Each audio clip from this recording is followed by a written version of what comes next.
Assalamualaikum warahmatullahi wabarakatuh.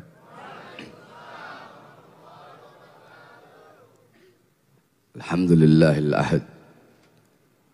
Wassalatu wassalam ala man fis sama ismuhu Ahmad wa fil ardi ismuhu Muhammad wa ala alihi wa sahbihi wa ba'd. Yang saya cintai, yang saya muliakan, para alim ulama, para habaib, para kiai, para asatid, para tokoh masyarakat, para aparat pemerintah wabil khusus, guru saya, guru kita semua, Buya Al-Habib Al-Ustaz Umar bin Syihab, mudah-mudahan Allah panjangkan umur beliau, Allah sehatkan jasmani dan rohani beliau, Allah perkuat langkahan kaki beliau di dalam menuntun kita semua,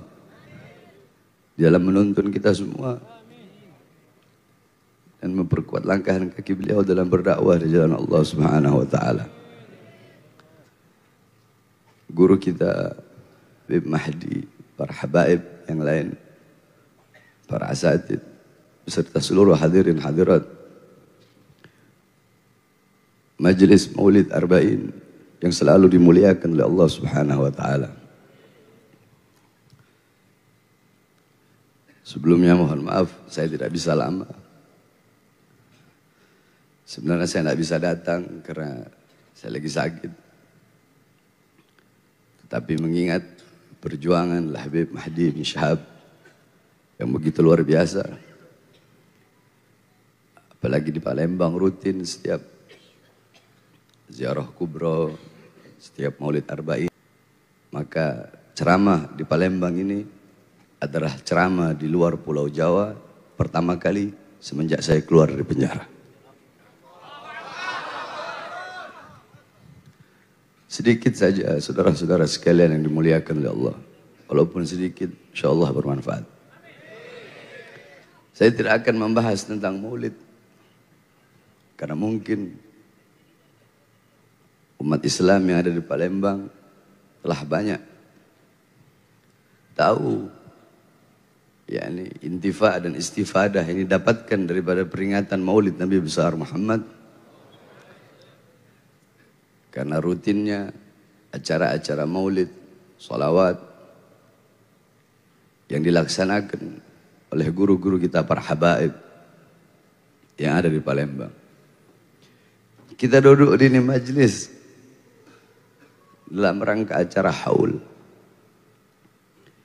yang dimana haul itu memiliki 3 makna.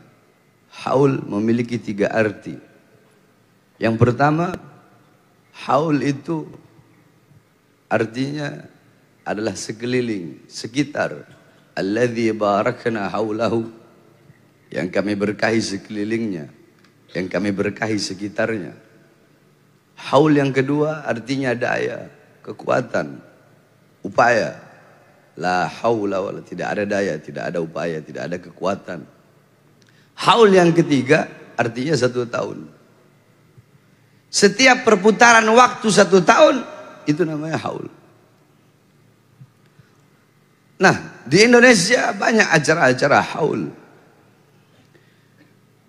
Yakni haul adalah yang dimana sering kita mendengar, ada haul Syekh Abu Bakar bin Salim, ada haul Al-Habib Hussein bin Abu Bakar Idrus luar Batang, haul Habib Ali bin Abdul Rahman Al-Habsyi Kuitang, haul Habib Saleh bin Muhsin Al-Hamid Tanggul, haul Habib Abu Bakar Muhammad Segaf Gresik, dan haul para habaib yang lain. Yang dimana pada acara-acara haul dibacakan manakib, dibacakan sejarah hidup daripada sahibul haul, dibacakan ilmu-ilmunya, akhlaknya, adabnya, amal ibadah daripada sahibul haul. Agar apa? Agar kita yang hadir, agar kita yang duduk bisa mengambil pelajaran daripada sahibul haul. Kita pulang dari majlis mengambil manfaat. Tahyal qulub bidzikrihim. Berapa banyak orang-orang yang hidup, orang masih hidup, jasadnya hidup, tetapi mengenang mereka bisa mematikan hati. Dan berapa banyak orang-orang yang telah mati, orang-orang yang wafat, mereka telah tiada, jasadnya mungkin hancur binasa, namanya terpampang di batu nisan, akan tetapi mengenang mereka itu bisa menghidupkan hati walaupun mereka telah wafat. Sebaliknya, ada mengenang mereka bisa mematikan hati, ada orang-orang yang telah wafat daripada aulia, daripada orang-orang soleh, mengenang mereka bisa menghidupkan hati-hati yang mati. Siapa mereka? Mereka adalah para aulia, mereka adalah orang-orang soleh yang dimana dengan kita mengingat beliau-beliau, mengenang beliau-beliau, itu bisa menghidupkan hati-hati kita. Panjang masa maujudah, mereka adalah orang-orang yang jasadnya binasa, jasadnya hancur, akan tetapi kebaikan-kebaikan mereka akan selalu dikenang, kesolehan mereka akan selalu dikenang sepanjang masa. Yakni famal hayat illa li ahli ilm. Tidak ada kehidupan kecuali kehidupan tersebut hanyalah milik beliau-beliau, orang-orang yang berilmu, orang-orang yang soleh, orang-orang yang taat, orang-orang yang patuh, orang-orang yang tunduk kepada Allah Subhanahu wa taala. Maka kita duduk di majlis, kita mendapatkan banyak sekali manfaat daripada sahibul haul. Sehingga dengan duduknya kita di majlis bisa menghidupkan hati-hati kita yang telah mati. Saudara-saudara sekalian yang dimuliakan oleh Allah Subhanahu wa taala, sebagaimana ibunda baginda Nabi besar Muhammad, Sayyidatuna Aminah, sebelum beliau wafat, beliau mengeluarkan syair. Apa syair beliau? Kullu hayyin mayyit wa kullu jadidin bal wa kullu kibarin yafna, ana mayyitatun fa dzikri baq faqad taraktu khaira wa waladtu dhuhra. Apa kata beliau? Segala sesuatu yang hidup pasti akan mati, segala sesuatu yang baru pasti akan usang, segala sesuatu, semua orang tua kullu kibarin yafna, semua orang tua itu hancur, semua orang tua itu binasa.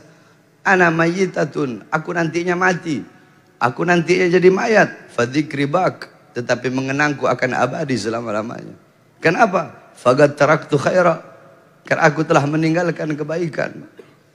Wa waladtu tuhra, aku telah melahirkan anak yang suci. Siapa? Baginda Nabi besar Muhammad.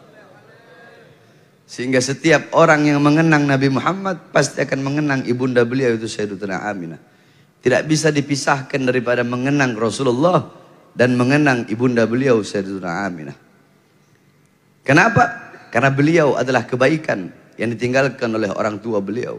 Karena beliau anak suci yang dilahirkan oleh ibu beliau, itu Sayyidatuna Aminah.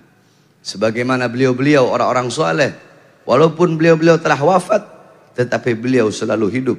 Al-Imam Al-Ghazali, beliau telah wafat ribuan, ratusan tahun yang lalu, akan tetapi beliau selalu hidup dalam Ihya Ulumuddinnya, beliau hidup dalam Miyarul Ilmnya, beliau hidup dalam Minhajul Abidinnya, beliau hidup di dalam Mughasyafatul Qulubnya, beliau hidup di dalam Al-Wajiz Al-Wasitnya.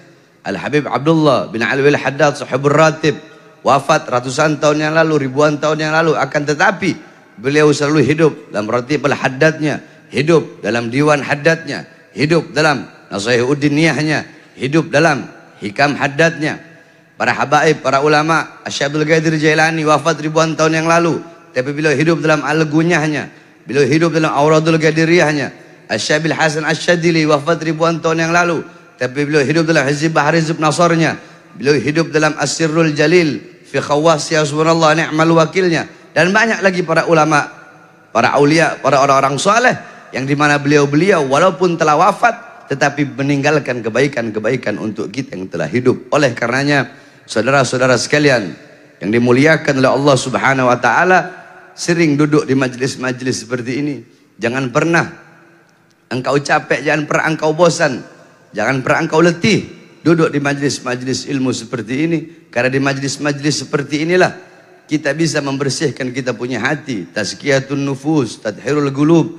Kita bisa membersihkan hati-hati kita, bisa mensucikan jiwa-jiwa kita Di majlis-majlis seperti inilah jarak kedekatan kita dengan baginda Nabi besar Muhammad SAW kelak di akhirat. Jarak jauh atau dekatnya kita, jarak dekat atau jauhnya kita dengan Nabi Muhammad, kita bisa berkumpul atau tidak dengan baginda Nabi besar Muhammad kelak di akhirat, itu menurut kadar kedekatan kita di dunia dari majlis-majlis yang ditinggalkan oleh baginda Nabi besar Muhammad.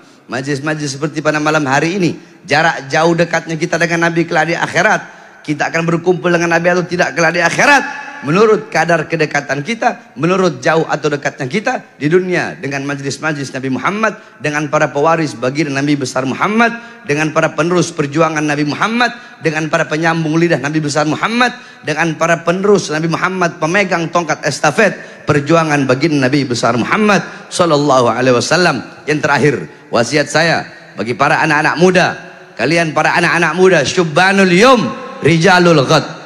Pemuda-pemuda masa sekarang, pemuda-pemuda masa kini adalah pemimpin masa depan. Kalian adalah pemimpin bangsa, pemimpin negara, dan pemimpin agama. Kalian yang memegang bangsa ke depan, kalian yang memegang negara ke depan, dan agama besok, para ulama-ulamanya. Itu tergantung daripada kita. Ada anak muda zaman sekarang, kalau anak-anak mudanya berilmu, anak-anak mudanya taat, patuh, tunduk kepada Allah, anak-anak mudanya mengosongkan hati daripada kecintaan kepada duniawi, kecintaan kepada harta, pangkat, jabatan, tahta, kekuasaan, kecintaan kepada perempuan, kecintaan kepada makhluk. Dia mengosongkan hatinya daripada selain kecintaannya kepada Allah. Anak-anak muda yang taat patuh kepada Allah, anak-anak muda yang menjadikan Nabi Muhammad sebagai uswahnya, gutwahnya, teladannya, anak-anak muda yang mengikuti jejak Nabi Muhammad, anak-anak muda yang menjadikan Nabi Muhammad sebagai teladannya, sebagai idolanya, maka besok ke depan bangsa kita bakal baik, negara bakal dipegang oleh orang-orang yang baik, para pejabat bakal jadi pejabat-pejabat yang baik, agama bakal dipegang oleh ulama-ulama yang baik, ulamanya bakal menjadi ulama-ulama yang baik. Akan tetapi kalau anak-anak muda kita rusak, kalau anak-anak muda kita hancur, anak-anak muda kita tidak kenal agama, ada anak muda kita bodoh, ada anak kita muda jauh dari agama, jauh dari Allah, jauh dari Rasulullah, jauh dari majlis-majlis ilmu, jauh dari majlis-majlis zikir, jauh dari majlis-majlis haul, jauh dari majlis-majlis maulid. Anak-anak muda kita tidak taat kepada Allah, tidak patuh kepada Allah, berbuat mungkarat, dalalat, sayyiat, mukhalafat. Mereka melanggar daripada ajaran-ajaran agama, mereka bodoh akan ilmu agama, mereka tidak dekat dengan para ulama, tidak dekat dengan para aulia, tidak dekat dengan orang-orang soleh, mereka buta agama, buta Al-Quran, buta ajaran Nabi Muhammad, mereka tidak pernah duduk di majlis-majlis ilmu. Besok para pemimpin bakal menjadi pemimpin yang rusak, para pejabat akan menjadi pejabat yang rusak, para pemegang kekuasaan mereka akan menjadi orang-orang, mereka akan menjadi orang-orang yang rusak. Agama bakal dipegang oleh orang-orang yang rusak. Maka ke depan, baik atau buruknya bangsa kita, baik atau buruknya negara kita, baik atau buruknya agama kita, tergantung daripada kita, anak-anak muda zaman sekarang. Oleh karenanya, jadilah engkau anak-anak muda baginda Nabi besar Muhammad. Jadilah engkau anak-anak muda baginda Nabi besar Muhammad. Jadilah engkau anak-anak muda yang memegang tongkat estafet perjuangan baginda Nabi besar Muhammad. Jadilah engkau anak-anak muda yang selalu menyampaikan kebenaran, laumata laim, walaupun seluruh alam semesta harus membencimu, walaupun seluruh alam semesta harus memusuhimu. Jadilah engkau anak-anak muda yang menyampaikan yang hak itu hak dan yang batil itu batil. Jadilah engkau anak-anak muda yang tidak pernah tunduk kepada kezaliman, tidak kepada pejabat-pejabat yang zalim. Saudara-saudara, banyak sekali orang-orang zaman sekarang. Sebenarnya saya tidak mau membahas ini. Tapi mumpung ada di Palembang, banyak para habaib di Palembang. Banyak zaman sekarang. Minna dari kalangan kita para habaib. Selalu mengatakan, Habib Rizik, Bahar bin Smith, torigohnya bukan torigoh Ba'alawi. Terus kalau torigoh kita bukan torigoh Ba'alawi, torigoh kami torigoh apa? Torigoh Habib Rizik, torigoh kami, torigoh apa? Kalau bukan torigoh Ba'alawi. Mereka yang berkata seperti itu baca rotib, kami pun baca rotib. Pada maghrib kami baca rotib Al-Haddad, pada isya kami baca rotib Al-Attas. Sebelum subuh kami baca doa fajar, pada subuh kami baca Birrul Latif. Sebelum zuhur kami baca Futuh As-Saghir. Syekh Abu Bakar bin Salim.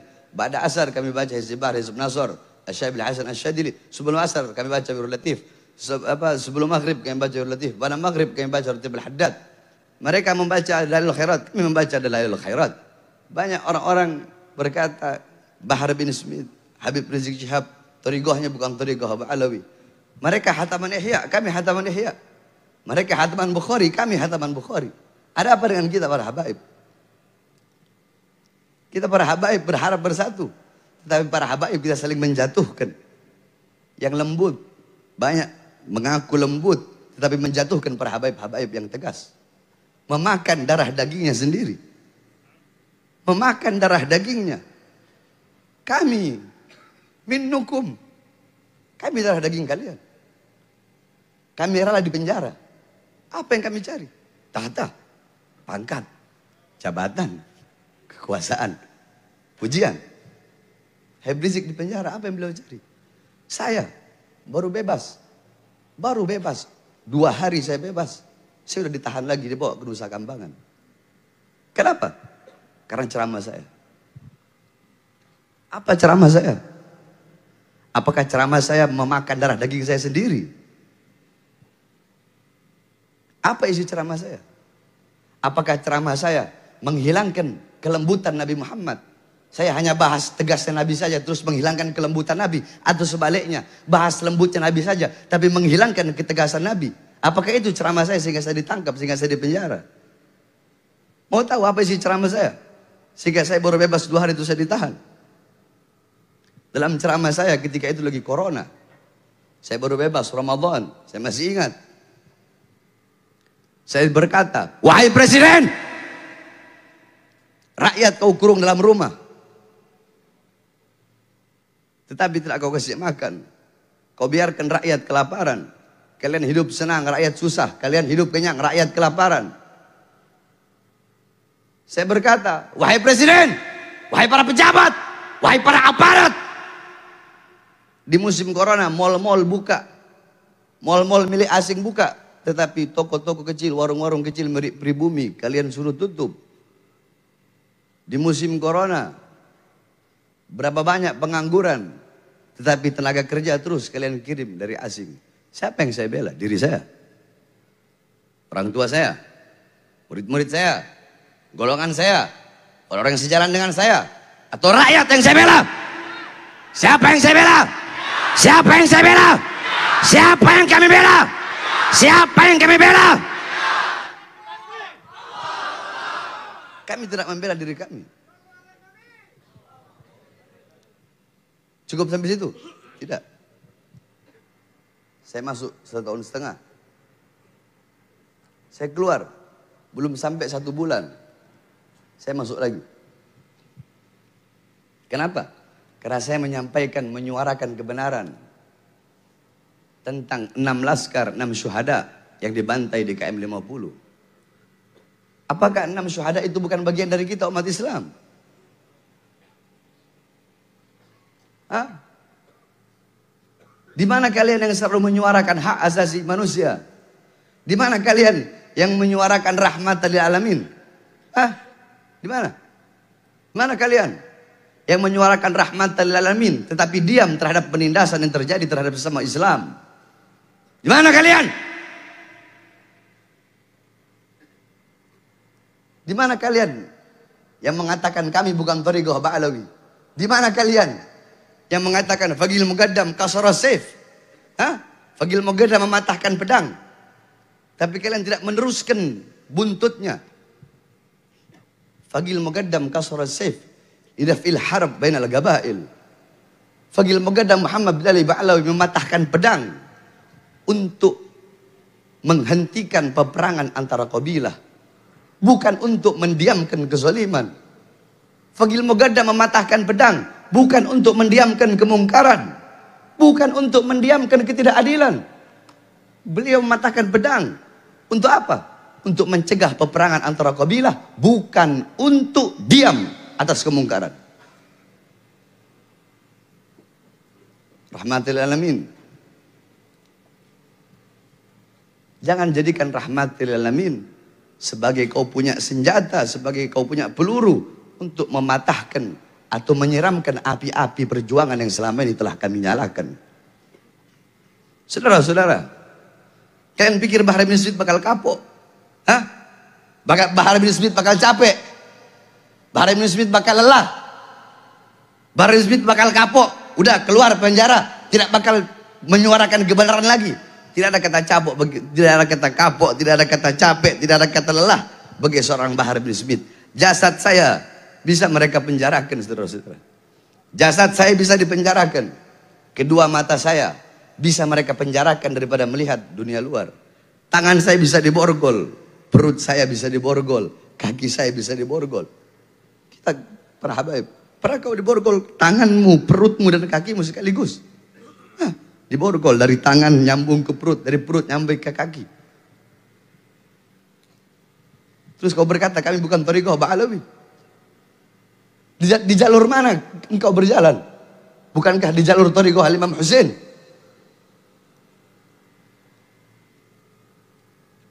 Terus kalian berkata thariqah kami bukan thariqah Ba'alawi. Thariqah apa?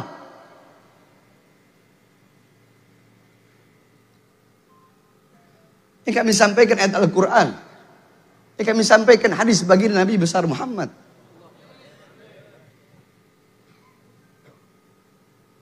Tidak ada kata kapok bagi Bahar bin Smith. Naam, ana Bahar. Ana Bahar, Hafidu Ali. Ana Bahar, Hafidu Ali. Ali, Asadul Ghunaini wal Badar. Saya Bahar, saya cucu Ali bin Abi Thalib. Singa perang Hunain. Asadul Hunaini wal Badar, singa perang Hunain dan singa perang Badar. Bahar bin Smith bakal kapok? Tidak, saudara-saudara. Lau gata'tani irban.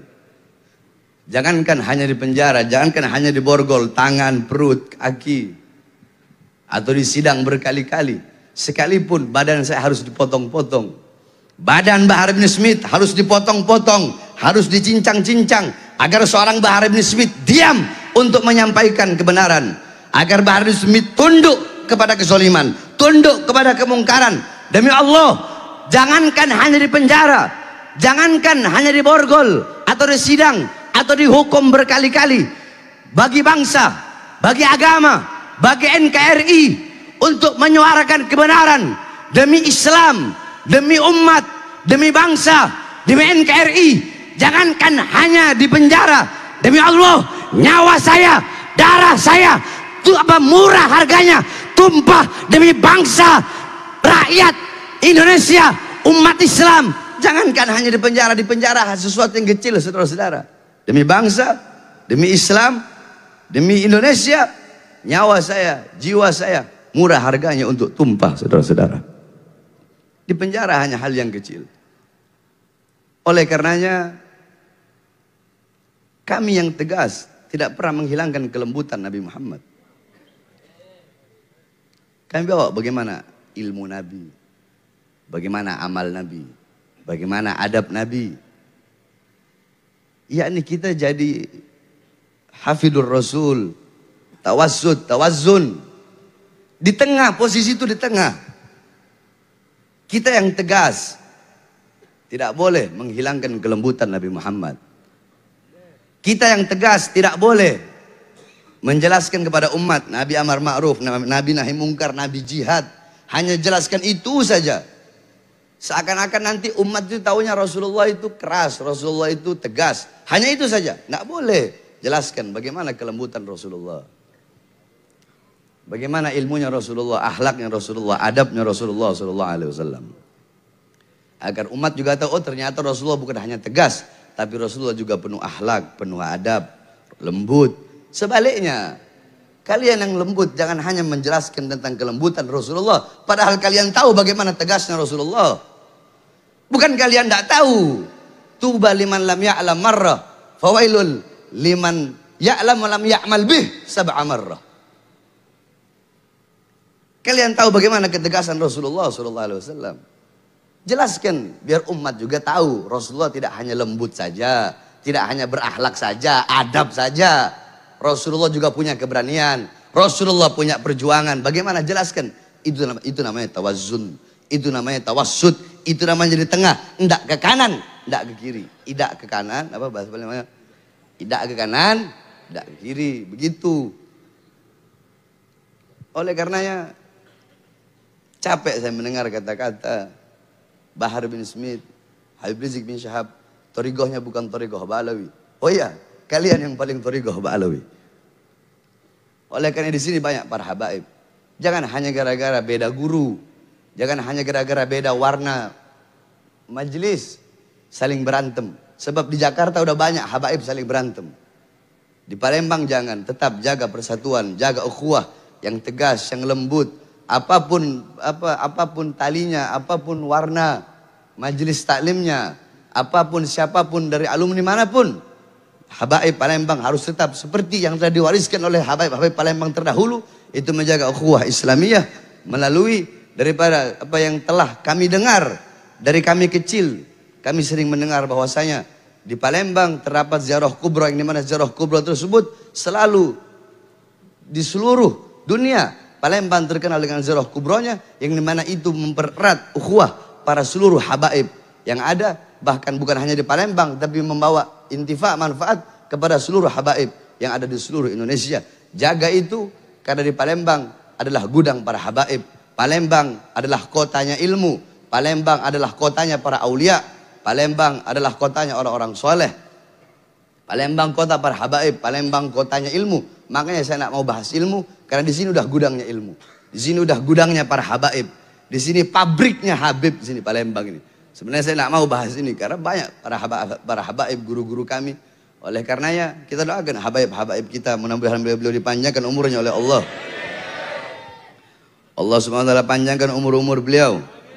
Allah sehatkan jasmani dan ruhani beliau, agar beliau selalu bisa membimbing kita menuju jalannya Allah Subhanahu wa taala, menuju jalannya baginda Nabi besar Muhammad, selalu menuntun kita di jalan thariqah Ba'alawi, yang dimana tidak ada jalan yang lebih mendekatkan diri kita kepada Allah dan mendekatkan diri kita kepada Rasulullah selain daripada jalan yang dibawa oleh para habaib, yakni thariqah abah wal jad, thariqah abah ke kakek, abah ke kakek, yang dimana mazhab Syafi'i, akidah Asy'ari Maturidi, mazhab Syafi'i, Zahir Ghazali, Batin Syadili. Tidak ada jalan yang lebih cepat menggapai daripada berjumpa dengan Rasulullah. Sebab tidak ada perjumpaan yang lebih nikmat selain daripada berjumpa dengan baginda Nabi besar Muhammad sallallahu alaihi wasallam. Maka mata yang paling berbahagia pada hari itu adalah mata-mata yang bisa memandang wajah indah baginda Nabi besar Muhammad sallallahu alaihi wasallam. Lidah-lidah yang beruntung pada hari itu adalah lidah-lidah yang di dunia basah dengan bersolawat, maka di akhirat akan basah dengan telaga al-haud baginda Nabi besar Muhammad sallallahu alaihi wasallam. Kita doakan guru kita Habib Mahdi bin Syihab, Habib Umar bin Syihab, Habib Umar Segaf, serta para habaib yang lain. Mudah-mudahan Allah panjangkan umur beliau. Beliau khusus Habib Mahdi, yang mana beliau selalu memberikan kita semangat. Tadi saya nggak mau ceramah, paksa bawa, aduh ini Habib Mahdi luar biasa. Daya tariknya kuat, bisa bawa Bahar bin Smith dari Jakarta kemarin. Semua habaib dari mana-mana ngundang saya nggak mau datang. Ini bin Syihab satu kuat daya tariknya.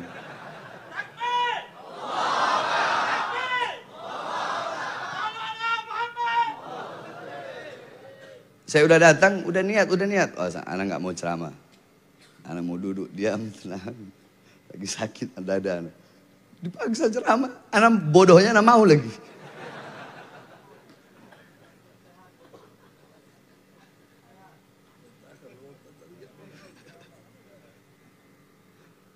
Doakan perjuangan kami mudah-mudahan ridho oleh Allah Subhanahu wa taala. Kita doakan juga guru besar kita, imam besar kita Habib Rizik bin Syihab, mudah-mudahan Allah panjangkan umur beliau. Allah sehatkan jasmani dan ruhani beliau, agar beliau selalu bisa memimpin kita menuju jalannya Allah Subhanahu wa taala. Amin amin ya rabbal alamin. Afu minkum. Wassalamualaikum warahmatullahi wabarakatuh.